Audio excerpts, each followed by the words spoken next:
Hare Krishna. Today we are going to talk about what is the right food for a devotee. What should he be eating, and what should be his food habits?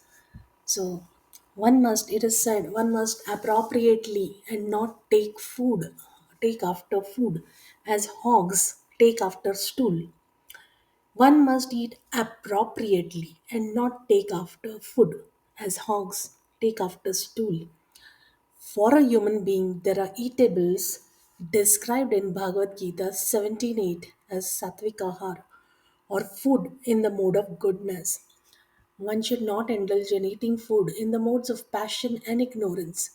This is called as uchit ahar or appropriate eating.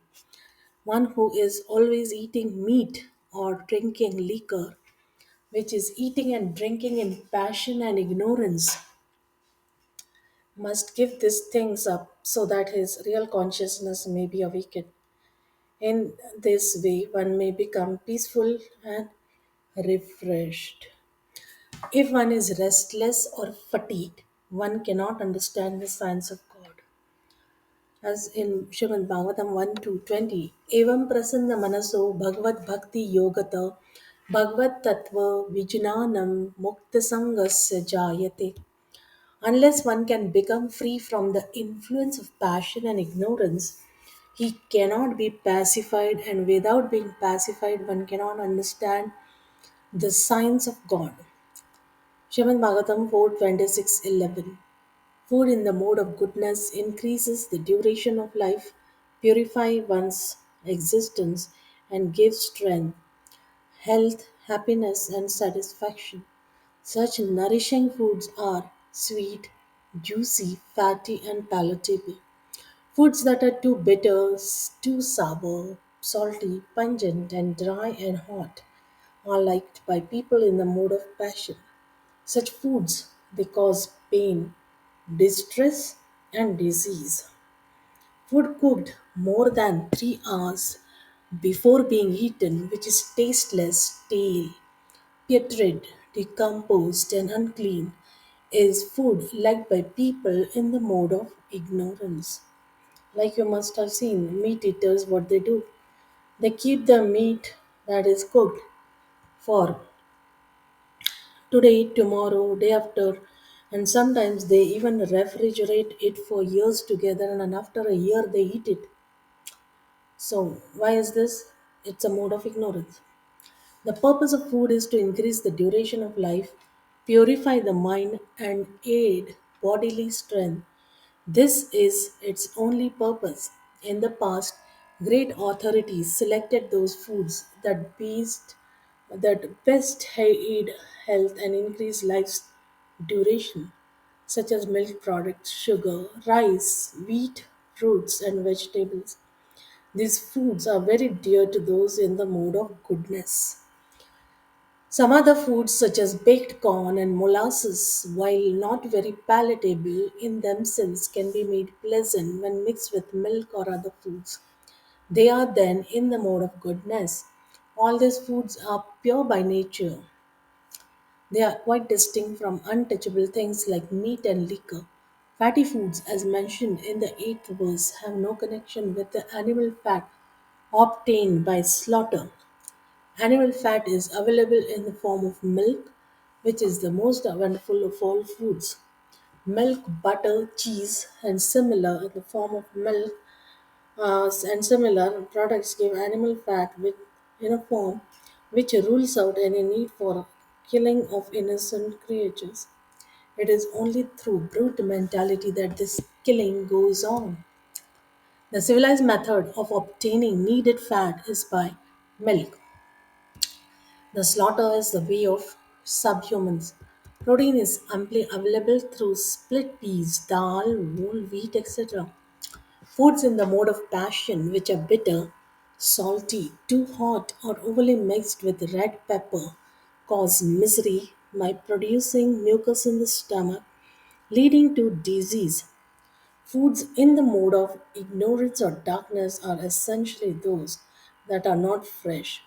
Any food cooked more than 3 hours before it is eaten Except prasadam, food offered to the Lord, is considered to be in the mode of darkness because they are decomposing. Such food give bad odor, which often attracts people in this mode but repulses those in the mode of goodness.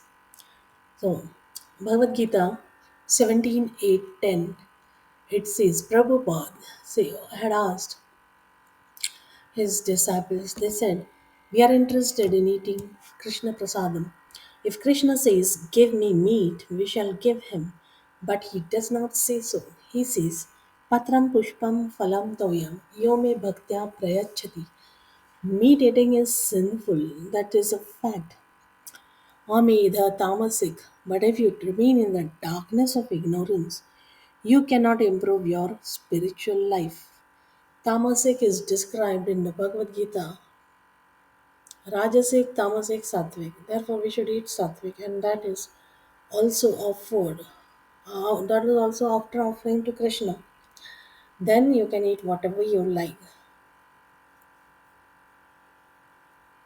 And if you want to implicate yourself in sinful activities, then you can eat whatever you like. But either you eat meat or vegetables, if it is eaten for my satisfaction of the tongue, you become implicated in sinful activities and you have to suffer the reaction. The animal you're killing, he'll kill you in the next life. Then you become bound up. So, the river Ganges flowing from the heavenly planets is full of golden lotus flowers. And we, the residents of this planet, eat the stem of the flowers. Thus, we are beautiful more so than the inhabitants of any other planet. This is due to the law of cause and effect. For if one user eats the food in mode of goodness, the mode of goodness increases the beauty of his body. One's bodily luster and beauty, one's constitution, one's activities, and one's qualities all depend on the law of cause and effect. There are three qualities that in material nature, and as stated in the Bhagavad Gita 13:22, Karanam Gunasango Swasadasad Yoni Janmasu. One takes birth in a good or a bad family according to his previous association with the qualities of material nature. Therefore, one seriously eager to achieve transcendental perfection, Krishna consciousness, must eat Krishna Prasad. Such food is sattvic or in the material quality of goodness. But when offered to Krishna, it becomes transcendental. Our Krishna consciousness movement, as people know, distributes prasad. Oh, and those who eat such a transcendental food are sure to become devotees of the Lord. That is expected. This is a very scientific method, as stated in this verse from 3.17. Karyam nidanadati gunan adite. If in all one's activities the strictly adheres to the mode of goodness, he will certainly develop his dominant Krishna consciousness and ultimately he will become a pure devotee of the Lord. In Chaitanya Charitamrita Antya-lila 1.92, if we are actually serious about entering into the kingdom of God, Vaikunt, then we should be careful to follow the four regulative principles mentioned above. One must not have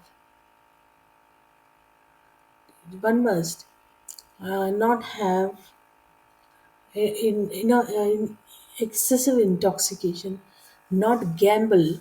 He should not eat anything beyond the foods established for human beings, that is, milk products, sugar, vegetable, fruits, and grains.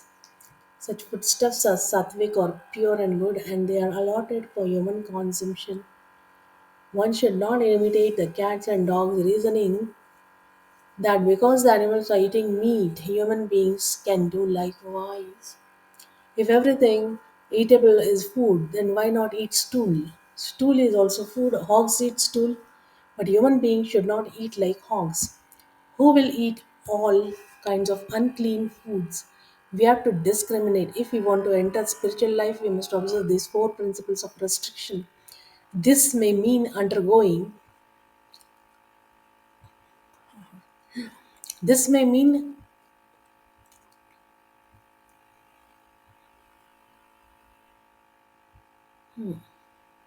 undergoing some austerity, but this is the purpose of human life. When we have purified our existence through austerity, we'll be eligible to enter into the kingdom of God. But without being purified, we can never enter. After taking his dinner and having his thirst and hunger satisfied, King Puranjan felt some joy within his heart. Instead of being elevated to a higher consciousness, he became captivated by Cupid and was moved by a desire to find a wife who kept him satisfied in his household life. So, this verse is very significant for those desiring to elevate themselves to a higher level of Krishna consciousness. When a person is initiated by a spiritual master, he changes his spirit habits and does not eat undesirable eatables or engage in the eating of meat, the drinking of liquor, illicit sex, or gambling. Satvikahara, that is the food served in the mode of goodness, or in the Shastras, they are described such as rice, wheat, vegetables, fruits, milk, sugar, and milk products. Simple food like rice, dal, chapatis, vegetable, milk, and sugar constitute a balanced diet, but sometimes it is found that an initiated person in the name of Prashant eats very luxurious foodstuffs. Due to his past sinful life, he becomes attracted by Cupid and eats food voraciously. It is clearly visible that when a neophyte in Krishna consciousness eats too much, he falls down. Instead of being elevated to a pure Krishna consciousness, he becomes attracted by Cupid. The so-called brahmachari becomes agitated by women, and Vanaprasthame again becomes captivated into having a sex with his wife, or he may begin to search out another wife. Due to some sentiment, he may give up his own wife and come into association of devotees and his spiritual master, but due to his past sinful life, he cannot stay. Instead of being elevated to Krishna consciousness, he falls down, being attracted by Cupid, and takes to another wife for sex enjoyment. The fall of the neophyte from the path of Krishna consciousness to material life is described by Narad Muni in the Bhagavatam 1.5.17. त्यक्त्वा स्वधर्मं चरणाम्बुजं हरिर्भजन् अपक्वो थ पतित ततो यदि यत्र क्व वभद्रम् अभूत अमुस्य किं को यर्थ atto bhajatam sadharmata. This indicates that although a neophyte devotee may fall down from the path of Krishna consciousness, due to his immaturity, his service to Krishna never goes in vain. However, a person who remains steadfast in his family due to a so-called social or family obligation but does not take to Krishna consciousness receives no profit. One who comes to Krishna consciousness must be very cautious and refrain from prohibited activities as defined by the book in the book Deshamrit by Rupa Goswami. अत्याहार प्रयासश्च प्रजल्पो नियमाग्रह जनसंगाश्च लौल्यं च सद्भिर्भक्तिर्विनश्यति. A neophyte devotee should neither eat too much nor collect more money than necessary. Eating too much or collecting too much is called atyahara. For such atyahara, one must endeavor very much. This is called prayas. Superficially, one may show himself to be very much faithful to the rules and regulations, but at the same time not be fixed in the regulative principles. This is called as niyamagraha. Okay, superficially he may show that he is very faithful to rules and regulations, but at the same time he may not be in regulative principles. So that is called as niyamagraha. Forcibly following such rules but unable to comply with it. So half of the mind is in this material world, and the rules are also followed. One, like without any concern or regards for them, just for the sake of rules. By mixing with undesirable persons or janasanga, one becomes tainted with lust and greed and falls down from the path of devotional service. So much is spoken by Narad Muni in the shloka. Now we have another shloka of Shravan Bhagavatam 4:26:13. Our main business should be how to improve in the Krishna consciousness. So far, other things are required. Bodily necessities, that is recommended by Rupa Goswami. Anasaktasya, don't be attached. Don't take food. Don't eat simply for satisfying your palate.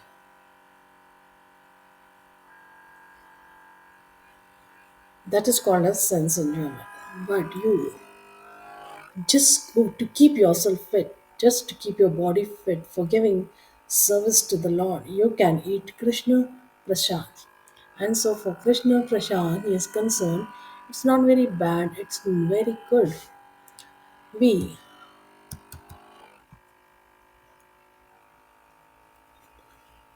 of course, those who are followers of Vedic principles of life, they know how nice food stuff can be offered to Krishna. There are hundreds and thousands of varieties of fruits. There is nice grains also. There is rice, there is milk, sugar. You can prepare nice foodstuffs from these ingredients which are considered sattvic ahar. So you can prepare. Krishna also says that Patram Pushpam Phalam Toyam Yome Bhaktya Prayachati. Krishna is the Supreme Lord. He can eat everything, just like we have evidences from his life. Sometimes he ate fire, blazing fire of the forest, he ate up. So he can eat everything because he is God. He has got the potency of accepting anything. That is a different thing. But when he demands from his devotees, he says, Patram Pushpam Phalam Toyam. So we have satisfied him from these groups. Patram Pushpam means vegetables, fruits, greens, and toyam, water or milk, like that. And you partake the prasad. Sometimes, sometimes it is questioned in European countries that what is the difference between Patram Pushpam, that is also eatables, they are also vegetables, they have got life. Why do you ask us not to eat meat because they are living beings? So answer is that it is not the question of living being. Every living being has to eat another living being. It's the law of nature. Jivo jivasya jivanam. Those who have got hands, they are eating the legless, just like the vegetables, just like the cows, goats, or other animals. They are eating grass. The grass is a living entity, but it has no legs. It is being eaten up by another animal which has got legs. Similarly, we are also kind of so we are also kind of animal with hands. We are eating another animal which has no hands. Similarly, those who are strong even in animal kingdom or in animal kingdom or vegetable kingdom, those who are strong, they are eating in the right, eating the less strong, and in this way, the whole world is maintained by use of by one animal is eating. So in this way, the whole world is maintained by one animal is eating another animal, or living entity is eating another living entity. That is the law of nature. So jivo jivas jivanam. So you are not interfering with the right of the living entities. A tiger has got the right to eat another animal. So uh, we are not going to preach amongst the tigers that you become vegetarian. No, or you become Krishna conscious. We are not going to do that. That is not our business. Our business is that we are inducing, entreating, we are requesting people, yet you take Krishna Prasad, that's a business. To become vegetarian or non vegetarian is not very big business. We do not admit that vegetarians are very pious and non vegetarians are not pious, not like that. Everyone is impious who is not taking foodstuff offered to Krishna. That is our view. Anyone, that is stated by Krishna. Yajna Shishtasana Sandamachanti Sarvakilbishe. Anyone who is eating foodstuff offered to Yajna, Vishnu, or Krishna is diminishing his volumes of sinful life. Unjatetva agam papaya pachantyatmakarana. And anyone who is cooking for himself, not for Krishna, is simply eating a lump of sinful life. It doesn't matter whether he is vegetarian or non vegetarian. That is the philosophy of Krishna consciousness. We we have to eat what is offered to Krishna. Yajna Shishtashrana Sandamachanti Sarva. Yajnarthi Karmano Nyatra Loko Yam Karma Bandhana. If you simply work for Krishna, that is called Karma Yoga. One who is working simply for Krishna is Karma Yogi. You have got tendency to work. You have got tendency to flourish yourself by advancing industrialism. That's nice. So we go on with it. We don't forbid it. But do it for Krishna. Make Krishna at the center. That's the whole teachings of Bhagavad Gita. Whatever you do, it doesn't matter.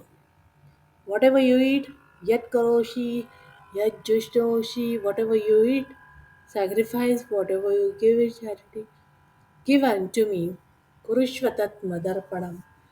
This is Krishna consciousness. Thank you very much. Hare Krishna.